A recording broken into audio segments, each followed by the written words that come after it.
Hello students, I am your teacher. आज हम शुरू करते हैं लेसन 2 से, जो कि है भारत का भौतिक स्वरूप, फिजिकल फीचर्स ऑफ इंडिया। क्या आपने कभी ध्यान दिया है कि हमारे भारत में ऊंचे ऊंचे पर्वतों से लेके नदियां, झरने, पठार, पर्वत सब आपको मिल जाएंगे। आपको कहीं बाहर जाने की भी जरूरत नहीं है। भारत में इतनी विविधताएं हैं, इतने भौतिक स्वरूप हैं कि आपको कहीं और जाने की आवश्यकता ही नहीं है। आपने कभी सोचा है ये कैसे पाए जाते हैं कि कहीं पे पहाड़, कहीं पे पर्वत, कहीं पे पठार, कहीं पे ऊंची चोटियां, कहीं पे नीची चोटियां, कहीं समतल मैदान ऐसे क्यों होता है? उसका क्या कारण है? इसका कारण है पृथ्वी की बनावट, भारत की बनावट, और उसके काफी कारण भी हैं। आइए उन कारणों को हम धीरे करके जानते हैं। पहला, जो पृथ्वी में वो सारे स्वरूप पाए जाते हैं, इसका कारण है थ्योरी ऑफ प्लेट टेक्टोनिक। हम मानते हैं कि जो हमारी पृथ्वी है वो उसकी जो ऊपरी परत है, जिसको हम बोलते हैं अपर क्रस्ट इंग्लिश में, वो 7 कुछ बड़ी परतों से बनी हुई है और कुछ छोटी प्लेटों से बनी हुई है। मतलब जो पृथ्वी का ये क्रस्ट है, ये कुछ बड़ी और कुछ छोटी प्लेटों से बना हुआ है। इसे हम थ्योरी ऑफ प्लेट टेक्टोनिक बोलते हैं, प्लेट विवर्तनिका का सिद्धांत। देखिए बच्चों, जैसे कि हमने पढ़ा था कि भारत की जो सतह है वो 7 मुख्य प्लेटों से बनी हुई है। उन प्लेटों की कुछ गतिविधियां होती हैं जो इस प्रकार से है। पहली गतिविधि इस प्रकार से होती है, जिसे हम कहते हैं रूपांतर परिसीमा या ट्रांसफॉर्म बाउंड्री। इसमें क्या होता है, जैसे 2 प्लेटें ये हैं, इन 2 प्लेटों में क्या होता है, ये एक दूसरे से ऐसे दूर जा रही होती है। इस परिसीमा को क्या कहते हैं हम? ट्रांसफॉर्म बाउंड्री या रूपांतर परिसीमा। दूसरे केस में प्लेटें इस प्रकार से जाती हैं, जैसे 2 प्लेटें हैं ये, और ये एक दूसरे से दूर दूर दूर जा रही है, तो इसे हम बोलते हैं अपसारी परिसीमा या डाइवर्जेंट बाउंड्री। और तीसरे केस में क्या होता है कि 2 प्लेटें एक दूसरे के पास पास पास और पास पास एक के ऊपर भी चली जाती है। इसे हम कहते हैं अभिसारी परिसीमा या कन्वर्जेंट बाउंड्री। ठीक है, तो इनसे हमें क्या होता है, हमने देखा पहले हमने देखा था कि भारत में बहुत सारी प्लेटें हैं। ये जो हम गतिविधि देख रहे हैं ना, ये इन्हीं प्लेटों की है। ये प्लेटें कभी एक दूसरे के ऊपर इधर चली जाती हैं, कभी एक दूसरे के पास में आती है, कभी एक दूसरे से दूर जाती है। आप मानिए कि पृथ्वी गोलाकार में है, कोई चपटी तो है नहीं दूर जाके कहीं और चली जाएगी। अगर ये गोलाकार में है और 1-2 प्लेटें एक दूसरे से दूर जा रही हैं, तो इसका मतलब क्या है, कहीं ना किसी दूसरे कोने पे 2 प्लेटें एक दूसरे के पास में आ रही हैं। जैसे अब हमने पढ़ा था कि भारत में बहुत सारे फिजिकल फीचर्स हैं, कहीं पर्वत है, कहीं पठार है, कहीं मैदान है। वो बनते कैसे हैं? आप मान लीजिए, जैसे ये तीसरे नंबर पे हमने देखा कि अभिसारी परिसीमा या फिर कन्वर्जेंट बाउंड्री। जैसे जैसे 2 प्लेटें आपस में अपने पास आती हैं, एक दूसरे के ऊपर चढ़ जाती हैं, तो इससे निर्माण होता है पर्वतों का। जैसे 2 प्लेटें एक दूसरे की तरफ ऊपर चढ़ी, ये पर्वत बनते गए। हमारे हिमालय का निर्माण भी कुछ इसी प्रकार से हुआ है। जैसे कि हमने प्लेटों के बारे में पढ़ा, आपको जान के हैरानी होगी कि विश्व के अधिकतर ज्वालामुखी और जो भूकंप होते हैं वो ज्यादातर प्लेटों के किनारों पे ही आते हैं। क्यों? अगर आपको कोई सामने से बोलेगा ना कि प्लेटों के किनारों पे ही भूकंप के ज्वालामुखी क्यों आते हैं, शायद ये बात आप समझ चुकी होंगे, क्योंकि प्लेटों के किनारों पे ही ज्यादातर गतिविधियां होती हैं, चाहे वो डाइवर्जेंट हो, चाहे वो कन्वर्जेंट हो। चलिए हम अगला टॉपिक देखते हैं। माना जाता है कि जो पृथ्वी है, पुराने समय में यहाँ पे सिर्फ एक ही गोल हिस्सा होता था। बाद में उसी के, जिसे गोंडवाना लैंड कहा जाता था, उसके बाद इसी को टूट टूट के इसके अलग अलग हिस्से बने। बहुत सारे फोर्स के कारण, बलों के कारण ये हिस्से टूटते गए। वैज्ञानिकों का इस बात पे मतभेद है, लेकिन हम सिर्फ अपनी महत्व की चीजें जानते हैं। अभी धीरे धीरे समय के साथ साथ इनका अलग अलग हिस्सों में टकराव टूटने लग गई है, जिनसे हमारा एशिया, अफ्रीका, उत्तरी अमेरिका, दक्षिणी अमेरिका और अंटार्कटिका जैसे प्रदेश बने।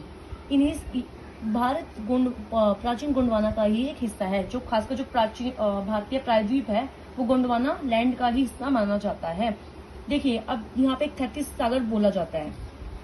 यहाँ पे एक प्लेट होती थी और यहाँ पे भी एक प्लेट होती थी। जैसे जैसे प्लेटें एक दूसरे के पास आती गई, यहाँ पे हिमालय का निर्माण होता गया। जैसा कि हमने प्रायद्वीप भारत के बारे में जाना था कि वो गोंडवाना लैंड का हिस्सा है, तो वो प्राचीन भारत भूभाग का एक हिस्सा है, वो बहुत ही प्राचीन हिस्सा है। लेकिन हिमालय उसकी तुलना में एक नवीन हिस्सा है। आइए हम कुछ भारत की महत्वपूर्ण आकृतियों के बारे में बात करते हैं, जैसे हिमालय पर्वत श्रृंखला है, उत्तरी भारत का मैदान, प्रायद्वीपीय पठार, भारतीय मरुस्थल, तटीय मैदान और द्वीप समूह। आज हम इस वीडियो में हिमालय पर्वत के बारे में कुछ महत्वपूर्ण जानकारियों को प्राप्त करेंगे। हिमालय का विस्तार, उत्तरी सीमा हिमालय का उत्तर की तरफ विस्तार है।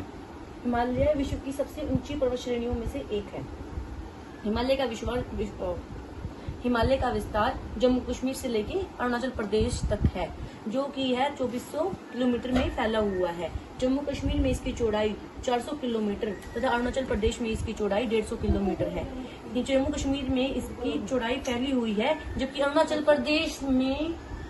प्रदेश में यह संकरा है। हिमालय को हम महान तथा आंतरिक हिमालय या हिमाद्री भी कहते हैं। इंग्लिश में हम इसे ग्रेट हिमालय, इनर हिमालय तथा हिमाद्री भी कहते हैं। इसकी ऊंचाई जो एवरेज एक हाइट है इसकी वो 6000 मीटर है, और जो इसका कोर्ड है ना वो ग्रेनाइट का बना हुआ है। और इतनी अधिक ऊंचाई होने के कारण इसकी ऊंचाई 6000 मीटर के आसपास की है, इसकी औसत ऊंचाई, उसके कारण इस पे साल बर्फ जमी रहती है, और यह एक अर्ध तकार का निर्माण करती है। जैसे कि हमने हिमालय के विस्तार के बारे में जाना, उसकी ज्यादातर चोटी 6000 मीटर से ऊंचाई पर है और वहां पर बर्फ से ढकी हुई होती है। उत्तरी हिमालय की जो प्रमुख या महान या आंतरिक हिमालय की जो प्रमुख चोटियां हैं वो इस प्रकार से है। प्रमुख हिमालय का नाम इस प्रकार से है। माउंट एवरेस्ट जो कि 8848 मीटर में है, ये नेपाल में है। कंचनजुंगा भारत में 8598 मीटर, मकालू नेपाल में 8498। इनकी ज्यादातर चोटियां भारत या नेपाल में ही विस्तृत है। जो हम माउंट एवरेस्ट का नाम सुनते हैं ये नेपाल में है, जो यहाँ पे स्थित है। अब तक हमने बात करी थी ग्रेटर हिमालय के बारे में। हम उसके दक्षिण में जो स्थित हिमालय है उसके बारे में बात करते हैं, जिसे कहते हैं हिमाचल या निम्न Himalaya. Himachal and the lesser Himalayas, जिसकी औसत ऊंचाई एवरेज हाइट 3700 से 4500 मीटर, औसत चौड़ाई 50 किलोमीटर के बीच में है। आप यहाँ पे स्थित इन बीच में इन घाटियों को देख सकते होंगे। ये बहुत ही असमानता से फैली हुई पहाड़ियां हैं, जिनके बीच में घाटियां हैं। आपने सुना होगा जो कुल्लू की कांगड़ा घाटी है, कश्मीर की घाटी है, वो सब यहीं पे स्थित है। और जो पीर पंजाल, महाभारत श्रेणियां हैं, ये भी मुख्यतः यहीं पे स्थित है। जो हिमाचल हिमालय है उसके जो दक्षिण में स्थित है वो भारी श्रृंखला है सबसे ज्यादा, उसे हम शिवालिक श्रेणी कहते हैं। उसकी चौड़ाई 10 से 50 किलोमीटर तथा ऊंचाई 900 से 1100 मीटर के बीच में है। हमने पहले जाना था कि जो बीच में इनके जो घाटियां हैं उसे जैसे कश्मीर की घाटी, कांगड़ा की घाटी है, लेकिन जो घाटियां निम्न हिमालय और शिवालिक के बीच में है, लंबवत स्थित है, उन्हें हम दून कहते हैं। जैसे आपने बहुत ही प्रसिद्ध दून के नाम सुने होंगे, देहरादून, कोटली दून तथा पाटेली दून। इस प्रकार के दून निम्न हिमालय और शिवालिक के बीच में स्थित है। जैसे कि हमने देखा कि जो सबसे भारी श्रेणी है उसमें ऊंची ऊंची चोटियां और वो साल भर बर्फ से जमी रहती है, तो वो ज्यादातर प्लेटें एक दूसरे के पास आई, अभिसारित हुई, तो इसलिए वो चोटियां बनी। लेकिन जो ये शिवालिक श्रेणी है, यह जो उच्च हिमालय से, दोनों ऊपरी हिमालय से लाई गई मिट्टी के संपीड़न से बनी हुई है, उनके द्वारा लाए गए पत्थरों से, रोड़ी से बनी हुई है, इसलिए इनकी ऊंचाई इतनी अधिक नहीं है। यह हमने हिमालय का विस्तार उत्तर से दक्षिण की तरफ पढ़ा, लेकिन आइए हम इसका विस्तार पश्चिम से पूर्व की ओर भी पढ़ते हैं, जो कि नदियों के आधार पर किया गया है। सतलुज और सिंध नदी के बीच के हिमालय को पंजाब हिमालय, सतलुज और काली नदी के बीच के हिमालय को कुमाऊं हिमालय, काली और तीस्ता नदी के बीच के हिमालय को नेपाल हिमालय, और तीस्ता और दियांग नदी के बीच के हिमालय को असम हिमालय कहा जाता है। ब्रह्मपुत्र नदी हिमालय की सबसे दक्षिणी रेखा का निर्माण करती है। जैसे ही दक्षिण की तरफ हिमालय मुड़ते हैं तो वो संकरी हो जाते हैं, और जैसे ही वो संकरी होते हैं, आप देखिएगा कोई भी चीज अगर फैली हुई होगी तो उसकी ऊंचाई अधिक नहीं होगी, लेकिन जैसे ही वो संकरी होती है तो ऊंचाई भी अधिक होने लग जाती है। इस तरफ जो हिमालय है उसकी ऊंचाई, वो संकरे हो जाते हैं, असमानता से भरे होते हैं, और वो पूर्वी क्षेत्रों में फैल जाते हैं। उनका नाम वो इस पटकाई, नागा, मिजो और मणिपुर पहाड़ियों के नाम से जाने जाते हैं। Thanks for watching. Like, comment, share जरूर कीजिए, सब्सक्राइब जरूर कीजिएगा। आगे के लिए कल मिलते हैं।